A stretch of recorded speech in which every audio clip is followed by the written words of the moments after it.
Hi, welcome everyone. This is Kamau. Thanks for joining me again on my channel. If you haven't already done so, please subscribe. Today I'm going to be considering the 12 things that I'm glad I did. You know, sometimes you look back at your life and you say, boy, I'm really glad I did this. For many persons, it's the opposite. They tend to focus on what they regret. And I'm actually going to be doing a follow-up video to this one about 12 things that I actually do regret. But I don't wallow in regrets. I tend to focus on the positive things. And so I'm starting with the 12 things that I'm actually really glad that I did. And you know, there's this song, this spiritual, I'm so glad I got salvation in time. It's a religious song, but I tend to have a lot of religious songs that mean something to me that's not religious, right? It has a spiritual meaning. I'm not a religious person, but that is a song that I sing almost every day. You know, I am so glad I got salvation in time. Salvation for me in the sense of being spared certain things, not having had to go in a particular direction, which almost certainly would have ended in a negative way. And many times in my life, I saw where it's almost as if I was being guided, even when I was in the face of danger. I felt like I was being preserved, I was being protected. And I don't make a religious connection for that. It's more a spiritual connection for those who can make the difference. Maybe we can talk about that difference in other videos. But for now, I'm going to be giving thanks for 12 things that I'm really glad I did. And we're starting with number 1. I am very, very glad that I had my children from when I was very young. I had my first child when I was 21. And roughly 2-3 years after each child, then their sibling came. So I have 4 children now, 3 of whom are adults between 19 and 24 years old. I'm really happy for that because I had my children when I was young and energetic, you know, I could handle their energy. And even though I gained experience as I went along, so there were many things I was naive to and many things I learned through trial and error. And you know, my first child or my second child kind of, I wouldn't say suffered, but you know, you're a young mother and you're doing things you're not sure, and the child might having to go through that. But it wasn't anything really bad. It's just the experience gained as a mother. But overall, the experience was great. I had the energy to deal with them. I see many women now and men having babies my age, just having toddlers and complaining so much because they just can't keep up, they don't have the energy. You know, so I'm really glad. And now I have time on my hands where that is concerned. My baby is 13. And I am now able to I have the freedom, the time to do the things that I would really love to do now. To travel the world, to write my books, to do whatever I want to do. I don't have to be worried about them. 3 of my children are adults. And that I'm really glad that I decided at that age to start my family. Number 2, I am really glad that I left my 9-to-5 job. I only spent about 1.5 years of my life doing a 9-to-5 job. It really would not have worked out for me. I would have felt so confined. My spirit needs freedom. My spirit needs, you know, the space to express. I worked for about 1 year at a bank when I just left school. My first job was at a bank, worked there for a year. And then after that, I taught at a prep school for 1 term. That was pretty much my 9 to 5 experience. And I'm so happy that since then, I've had my own business till eventually having my own school, which I operate on my terms. Now, the type of person that I am, I could not survive in a 9 to 5. My boss would not have a good time, because I need space, and I can't stand people hovering over me and breathing down my neck. No, that's not me. I'm a creative person. I need the space to roam, the space to explore and express myself. So of that, I am very happy that I was able to come out of the corporate grind very, very early in my life and never went back. And I've seen persons now showing the signs of the wear and tear of that. I'm glad that I was able to avoid that. Number 3, I'm really glad that I started on a healthy lifestyle very early in my life. And it was so intuitive for me. It's like I just knew that this was the way I would live. So when I was 13, I remember I told my mother, because everybody else in the family ate meat, and I ate meat up to that point, I just decided that I didn't want any meat. I was going to be a vegetarian. I don't remember having read much or been exposed to anyone, unless I've forgotten, but it was very intuitive, instinctual. And at 13, I got a lot of resistance from my family because they felt that I would need something more for my sustenance. And I was very adamant. I did not want any meat. The only meat I would eat a little of was fish. And to this day, that's still the case. Once in a while, I'll have some fish, but mostly my diet has been vegetarian, mostly fruits. And I have benefited a lot from that. When I was 17, 18, thereabouts, I started fasting. Started experimenting with fasting. It was difficult at first, but over the years, it has gotten so much easier, and fasting is still now a very integral part of my life. And now I'm still energetic, still vibrant, and I'm certain that has to do with the fact that from so early on in my life, I changed my diet, I changed my lifestyle, and stuck to it. Number 4, there are persons in my life who I have helped, have been very generous towards, and they were ungrateful, or they refused to return the favor if I needed it. I'm glad that I helped those persons.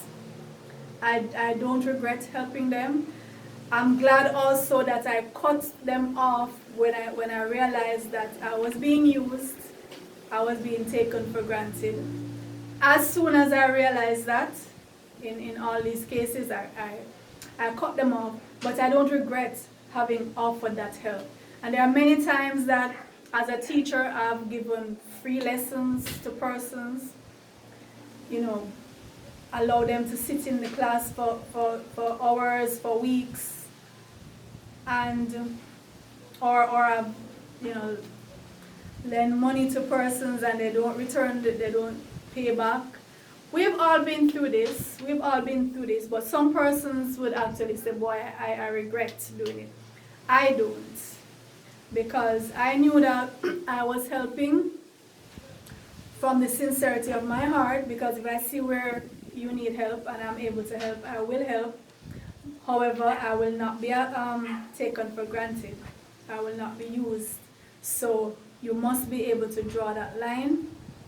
Once you see that the person is becoming a leech, a parasite, then you have to draw that line. Number 5, I'm really glad that I started my YouTube channels. So I'm now a YouTuber, obviously, I operate 6 channels so far, and you know, I have many different interests, so one channel could not do for me. And I'm also very prolific, very passionate, so I have to have different avenues of expression, and I find a way to provide the content for each of those. You know, I'm the queen of content. I'm claiming that title. I'm claiming that title. So I know for a fact that YouTube is the place for me. You know, it's a way to express my creativity and to explore my different passions that I have. I was made for this. I was made for this. And I'm very receptive to inspiration. I'm always listening in, eavesdropping on conversations on the road. You know, everything inspires me. And that's why I said I'm the content queen. I'm the queen of content. So I never have to struggle, you know, what am I going to talk about today? No. There's always something to talk about. There's always something to express. And so I know that this platform is definitely my home, or one of my homes. And I'm going to put all my passion into it and work it. Now, number 6, I'm glad that I discovered Kindle Direct Publishing. At the time, CreateSpace. Now, this is the platform that allowed me to become a self-published author. I wrote my first book at 13, and that book was not published until I was well into my 30s. So that just shows you the lack of opportunity for persons who, you know, for writers. Because before CreateSpace and the advent of self-publishing, you pretty much just had to wait for a publisher to decide if you were worthy. And their criteria for your worthiness wasn't necessarily the standard that really the public would use to decide. They were going by a different criteria. And I'm really glad that I discovered CreateSpace and was able to put out all my books, so far 28 books and counting. It's such a great feeling having that autonomy, having that control over your creative work. You know, you decide whether you're going to be, you are the writer, you can be the editor, you design your cover, you do everything. And I love that kind of autonomy, because I'm an autocrat. I love to do things by myself. I love to have the power to decide, you know, how my work is going to be presented. And so that's one of the things that I'm really, really glad I discovered Kindle Direct Publishing. I know right now, if I hadn't, I would just be a frustrated writer. One of the millions of frustrated writers through history and through the world. Because if you're a creative person and there's no outlet, it can be very frustrating. Number 7, I'm really glad that I didn't do everything that people asked me to do. I always remember a quote from Chancellor Williams. I remember he was giving a speech. He was in his late 80s, and he said, "The reason I've lived to be this long is because I didn't do everything that people asked me to do."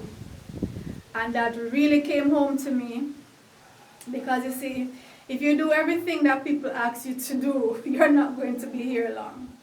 You can't be a people pleaser, because most persons will not take into consideration the sacrifice that you're going to have to make. They just want what they want, and if they can get it from you, if you're willing to bend backwards for them, they will take, and they will take, and they will take. And they will not see that they're drying you out, or even if they see it, they will not care. That's how most persons are. So you must be able to say no. No, I cannot do it. No, I will not go. No, I do not want that. No, I do not want this. And mean no, and don't feel guilty about saying no. Whether it's your friend, family, lover, wife, spouse, child, you have to draw the line. Once you're going to be giving up this, once you're going to be depleting you have to draw the line. Doesn't matter who it is. So don't be too eager to please people that you can't see that you're wasting yourself away. Just like another saying I've always heard, you can't be like a bar of soap cleaning everybody else and then you're wasting away. You have to look out for you. Right? So be able to say no. No mommy, no child, no whoever. No, I cannot. And you don't have to give no long explanation. You don't even have to give any explanation. No is no. Number 8, I'm really glad that I decided to homeschool my children. All 4 of them were homeschooled up to age 12. And then there was a mixed homeschooling and high school. I'm really glad I was able to do that and I'm really thankful that their dad was able to support me in doing that. Support me financially and otherwise, provided the materials and, just be very, very supportive overall, or I would not have been able to do that, to stay at home and teach them. The time that we spent together was so precious. They had me around them 24/7. Up until they were 12, they saw me 24/7, and I'm so grateful for that. The bond that we developed. I didn't miss any of their milestones. I was present for everything, and I'm really grateful. As well as to be the one to impart the knowledge about their history, their culture, the spiritual aspects of them, and to be there to prepare healthy meals for them right throughout the day. Just to be there so that they can feel safe, know that mama is here, mama is here. So I'm glad I was able to do that. And I know many parents want to. They wish they could, but they just can't. They don't have the support, or they don't have the skill, or they don't have the courage to do it. So that's one thing in my life that I was really happy that I was able to do. And all of my children have excelled, and it's because of that foundation that we were able to give to them. Now, number 9, I'm really, really glad that I was born in the tropics. Now, this is something I sing about all the time. I don't think I could live outside of the tropics. My lifestyle, being a vegetarian who eats mainly fruits, I don't know how I could survive in a temperate country, honestly. When I travel and I see what's available, the fruits that are available whenever I travel to America or anywhere in the temperate regions, and the fruits are so bland, there is green. I could not survive. I have to have my tropical fruits ripe and fresh, just coming from the tree. And I have to have my beach. I have to have, just the sunshine, the sea, the rivers, the flowers, everything tropical. That's me. I'll visit other places, but I'm so glad I was born in the tropics and live in the tropics. This is my home. I'll travel, but I have to come back home. Number 10, if you know me, you know that I sing praises about my Nutribullet. No, I'm really glad I have my Nutribullet. Now, this is my juicer of choice. I love my Nutribullet. It's like my baby. So I will be blending up stuff maybe 2-3 times a day on my Nutribullet. It just works so well for me. Better than any blender I've ever used. Maybe you have one that's better, but for me, the Nutribullet is my choice. Number 11, I am really glad I grew up in the place that I grew up, which is Red Hills. Red Hills is a community in rural St. Andrew, which is a parish in Jamaica.